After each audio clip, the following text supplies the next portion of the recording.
Subscribe कीजिए हमारे YouTube channel को और दबाइए बेल आइकन ताकि आप पास के हमारी आने वाली वीडियो बढ़े आसानी से। हेलो नमस्कार दोस्तों, मेरा नाम रोहतास निमी है और आप सभी का स्वागत हमारे YouTube चैनल निमी जी नेट पर। दोस्तों आज हम बात करने वाले हैं नवीकरणीय ऊर्जा स्रोत यानी कि रिन्यूएबल एनर्जी सोर्सेज के बारे में। दोस्तों इसके बारे में हमने एक सुबह वीडियो बनाई थी, उसके अंदर आपको बताया था कि इसमें से कितने क्वेश्चन आज तक आए हैं और किस तरह से इसमें से क्वेश्चन पूछे जाते हैं। ज़्यादातर जो क्वेश्चन होते हैं दोस्तों वो टारगेट बेस होते हैं कि भारत ने 2030 तक कितना टारगेट रखा है, बायोगैस से कितना टारगेट रखा है, हाइड्रो पावर से कितना टारगेट रखा है। तो इन सभी के बारे में हमें पता होना ज़रूरी है। तो इस वीडियो में दोस्तों हम रिन्यूएबल एनर्जी के बारे में बहुत अच्छे तरीके से जानने वाले हैं। तो दोस्तों इस वीडियो का पूरा देखना और ध्यान से देखना।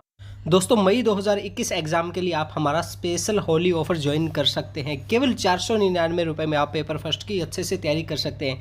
इसके अंदर आपको ऑल 10 यूनिट के स्टडी नोट्स मिलेंगे, एड फ्री वीडियोस मिलेंगे, लाइव मॉक टेस्ट मिलेंगे, 2012 से लेके 2020 तक सभी शिफ्ट के क्वेश्चन पेपर मिलेंगे। हिंदी इंग्लिश में पेपर फर्स्ट और पेपर सेकंड दोनों मिलेंगे विद आंसर।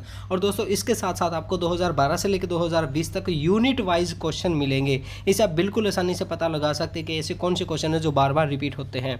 और इसके साथ साथ दोस्तों आपको 25 दिन की मैराथन क्लास भी मिलेगी और इस कोर्स की पूरी वैलिडिटी 60 दिन तक होगी, यानी कि जब तक आपके एग्ज़ाम ख़त्म होंगे मई में तब तक आपकी इसकी वैलिडिटी होगी। तो दोस्तों जल्दी से जल्दी इस ऑफर को ज्वाइन कीजिए। लिंक आपको वीडियो डिस्क्रिप्शन बॉक्स में मिल जाएगा या फिर आप हमें व्हाट्सएप पे भी मैसेज कर सकते हैं। थैंक यू दोस्तों। चलिए दोस्तों सबसे पहले हम ये बात करते हैं कि नवीकरणीय ऊर्जा होती क्या है। ये हमें पता होना चाहिए कि रिन्यूएबल एनर्जी क्या होती है। देखिए जो ऊर्जा के ऐसे स्रोत जो एक बार यूज़ करने के बाद दोबारा इस्तेमाल करने के लायक हो उन्हें हम क्या कहते हैं, नवीकरणीय ऊर्जा स्रोत कहते हैं। अब देखिए कुछ हम एग्जाम्पल लेके चलते हैं जिससे आपको बिल्कुल आसानी से ये समझ में आ जाए। जैसे कि हमारे पास सूर्य की किरणें होती है तो उससे क्या है कि हम बार बार इलेक्ट्रिसिटी प्रोड्यूस कर सकते हैं। सूर्य की जो किरणें हैं वो कभी ख़त्म नहीं हो सकती। इसी तरीके से जो पवन चक्की है, हवा से हम बिजली बनाते हैं तो वो भी जल्दी से ख़त्म नहीं होती। और उसके बाद जैसे कि हमारे पास बायोमास है, बायोमास जैसे कि गोबर गैस प्लांट की बात वगैरह की जाती है तो उनसे भी एनर्जी प्रोड्यूस की जाती है। और उसके विपरीत अगर हम बात करें नॉन रिन्यूएबल एनर्जी की, यानी कि ऐसे एनर्जी सोर्सेज जो एक बार यूज़ होने के बाद दोबारा यूज़ ना हो उसके, जैसे कि हम बात करें डीजल की बात करें, पेट्रोल की बात करें, इससे हम बिजली बना सकते हैं, यानी बना सकते हैं, लेकिन एक बार पेट्रोल को यूज़ करने के बाद हम उसे दोबारा यूज़ नहीं कर सकते। और आपने सुना भी होगा कि पेट्रोल जो है वो धीरे धीरे ख़त्म होता हुआ जा रहा है। अब हम इसमें ये देखते हैं दोस्तों हमारे एग्ज़ाम के पॉइंट ऑफ व्यू से क्या इम्पोर्टेंट चीज़ें हैं। अब देखिए जो नवीकरणीय ऊर्जा स्रोत का जो ऊर्जा मंत्रालय बनाया गया है उसके आंकड़ों के मुताबिक भारत के अंदर कुल अक्षय ऊर्जा उत्पादन कितना है, 8,96,602 मेगावाट है। और दोस्तों यहाँ पे एक चीज़ और मैं बता दूं कि अक्षय ऊर्जा को हम नवीकरणीय ऊर्जा स्रोत भी कहते हैं, ये दोनों के दोनों सेम चीज़ है। और एक और चीज़ जैसे इसके अंदर जो राजस्थान के अंदर सौर ऊर्जा से उत्पादन किया जाता है इलेक्ट्रिसिटी का, वो भारत का सबसे पहले नंबर पर राज्य आता है। और उसके बाद पे जो दूसरे नंबर पर आता है वो दोस्तों जम्मू एंड कश्मीर, और तीसरे नंबर पर महाराष्ट्र का स्थान आता है जो रिन्यूएबल एनर्जी प्रोड्यूस करता है। और इसके बाद जैसे और भी काफ़ी सारी जानकारी हमने यहाँ पे दी हुई है, आप ये सभी की सभी पढ़ लेना एक बार। और इसके बाद जैसे कुछ और महत्वपूर्ण तथ्य है वो हम देख लेते हैं। जैसे नंबर 2 पे इन्होंने दिया है कुल स्थापित पवन ऊर्जा क्षमता के मामले में भारत दुनिया में चौथे स्थान पर आता है। यानी कि पवन चक्की वगैरह से, यानी कि पवन से जो भी इलेक्ट्रिसिटी प्रोड्यूस की जाती है वो भारत का चौथा स्थान आता है पूरी दुनिया के अंदर। ये क्वेश्चन भी आ सकता है दोस्तों। और उसके बाद में जैसे हम बात करें कि ऑप्शन नंबर 4 इन्होंने दिया है वर्तमान में भारत के पास नवीकरणीय स्रोतों से 58.30 मेगावाट ऊर्जा उत्पादन की अक्षमता है। अब देखिए भारत में जो भी हमारे पास नवीकरणीय ऊर्जा स्रोत है वो जो जितनी भी टोटल एनर्जी हम प्रोड्यूस करते हैं, चाहे वो रिन्यूएबल एनर्जी सोर्सेज हो या नॉन रिन्यूएबल एनर्जी सोर्सेज हो, उसमें कितना भाग है दोस्तों, 58.30 मेगावाट है। और अगर इसे परसेंटेज की बात करें तो दोस्तों 18.5 5% इसका हिस्सा है। वो किसका दोस्तों? नवीकरणीय ऊर्जा स्रोतों से हम 18.5% इलेक्ट्रिसिटी या एनर्जी अपनी प्रोड्यूस करते हैं। उसके बाद में दोस्तों जैसे कि 5 पे, भारत की कुल सौर ऊर्जा उत्पादन अक्षमता 2030 तक सौर क्षमता का 8% होने की उम्मीद है। और उसके बाद में एक और जो चीज़ हमारे लिए इम्पोर्टेंट है दोस्तों, निष्कर्ष में यह कहा जा सकता है कि भारत शीघ्र ही अक्षय ऊर्जा के क्षेत्र में दुनिया में एक उत्कृष्ट स्थान हासिल कर लेगा। और इसके ऊपर दोस्तों नई दिल्ली के अंदर एक जो सम्मेलन है उसका आयोजन हुआ था, अंतर्राष्ट्रीय सौर अलायंस शिखर सम्मेलन हुआ था। तो इसमें ये क्वेश्चन आ सकता है दोस्तों कि अंतर्राष्ट्रीय सौर अलायंस शिखर सम्मेलन कहाँ पे हुआ था? तो कहाँ पे हुआ था? ये न्यू दिल्ली के अंदर हुआ था दोस्तों। तो ये बात हमें पता होना चाहिए। और इसके अलावा और भी काफ़ी सारी चीज़ें हैं जो हम यहाँ पे देख सकते हैं दोस्तों। आप यहाँ पे पढ़ लेना, बिल्कुल आसानी से आपको पूरी चीज़ समझ में आ जाएगी। और यही चीज़ हमने दोस्तों यहाँ पे इंग्लिश में भी दी हुई है दोस्तों। अगर आप इंग्लिश में पढ़ना चाहें तो इंग्लिश में भी इसको पढ़ सकते हैं।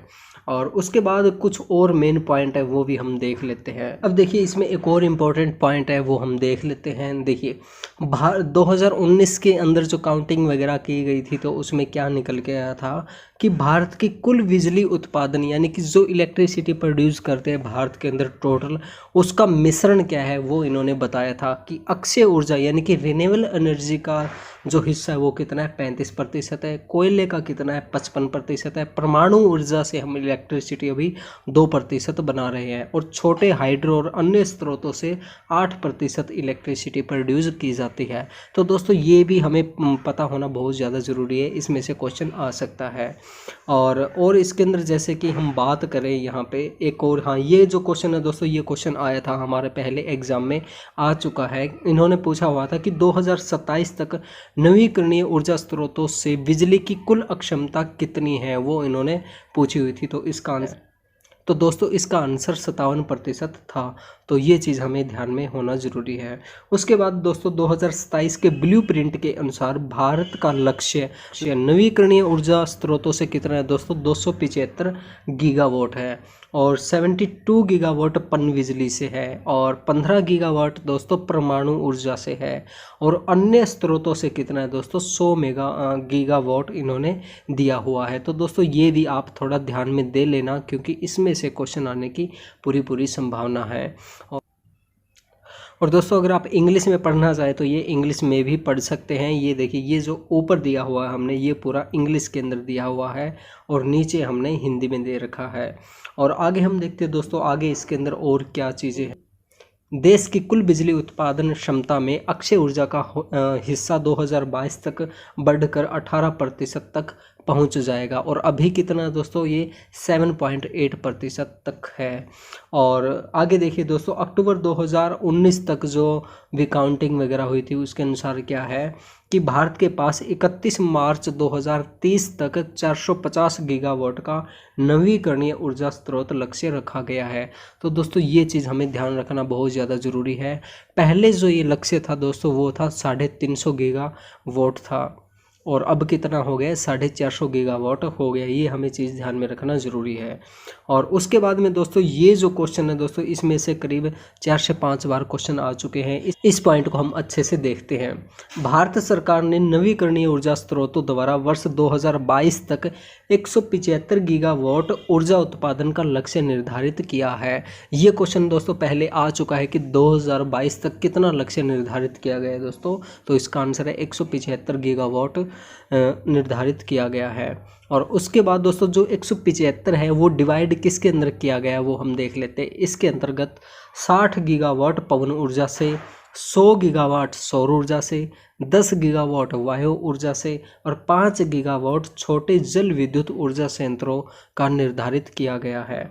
और यहाँ पे जैसे हमने इंग्लिश में भी दे रखा, यहाँ पे आप देख लेना। अगर किसी को ये ना पता चले कि पवन ऊर्जा को क्या कहते हैं और जल विद्युत ऊर्जा को क्या कहते हैं, तो वो आप यहाँ पे देख लेना, बिल्कुल आसानी से आपको समझ में आ जाएगा। लेकिन एक चीज़ मैं आपको बार बार कह रहा हूँ कि ये जो पॉइंट है दोस्तों, ये पॉइंट आप अच्छे से कर लेना, क्योंकि इसमें से अभी तक 3 से 4 बार क्वेश्चन आ चुके हैं और आगे भी इसमें से क्वेश्चन आने की संभावना है। दोस्तों और भी यहाँ पे कई चीज़ें दी हुई है, आप ये आसानी से पढ़ लेना, बिल्कुल आसान है और ये पढ़ ज़रूर लेना दोस्तों, क्योंकि ये काफ़ी इम्पोर्टेंट है हमारे लिए। और उसके बाद में अगर हम बात करें दोस्तों, ये भी आप पढ़ लेना, इंग्लिश हिंदी दोनों में दिया हुआ है हमने। और यहाँ पे देखिए दोस्तों, यहाँ पे हमने एक चार्ट भी बनाया हुआ है, ये आप चार्ट देखना चाहे तो ये भी देख सकते हैं कि विंड पावर जो है उससे कितनी एनर्जी प्रोड्यूस होती है। ये मेगावाट के अंदर ये हमने बात की थी कि 60 मेगावाट प्रोड्यूस होती है। सोलर पावर से 100 मेगावाट की हमने बात की थी। और दोस्तों एक जो क्वेश्चन है इसमें से ये बन सकता है दोस्तों कि जो हमारे रिन्यूएबल एनर्जी सोर्सेज हैं उनको क्रम वाइज हमें लगाना है। यानी सबसे पहले आएगा दोस्तों हमारा सोलर एनर्जी आएगा, और फिर आएगा हमारे पास विंड पावर आएगा, और फिर आएगा हमारे पास बायोमास आएगा, और फिर आएगा ये शायद स्मॉल हाइड्रो पावर आएगा। तो ये चीज़ें हाँ आप देख लेना दोस्तों, किसकी जो अक्षमता ज़्यादा निर्धारित की गई। जैसे ये देखिए, ये मैं आपको दिखा देता हूँ यहाँ पे, इसमें देख लेना दोस्तों। इसमें से मैं बार बार कह रहा हूँ कि 3 से 4 बार क्वेश्चन आ चुके हैं, और एक क्वेश्चन इसमें से ये भी आया था कि जो नवीकरणीय ऊर्जा स्रोत है उनको क्रम वाइज लगाइए, सबसे ज़्यादा जो टारगेट है वो किसका रखा गया है, फिर किसका, फिर किसका। ठीक है, तो ये दोस्तों ये काफ़ी इंपॉर्टेंट चीज़ है।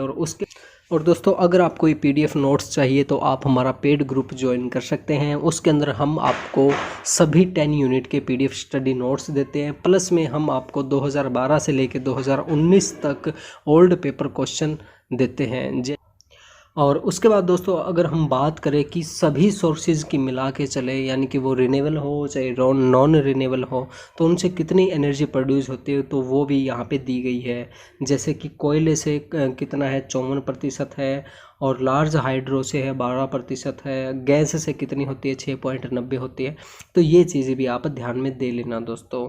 तो दोस्तों आज के लिए बस इतना ही। दोस्तों अगर आप हमारे चैनल पे न्यू हैं तो सबसे पहले आप हमारे चैनल निमिजी नेट प्रो को सब्सक्राइब कर लीजिए और घंटे का बटन दबाइए, ताकि आप हमारी आने वाली वीडियोस को आसानी से देख सकें।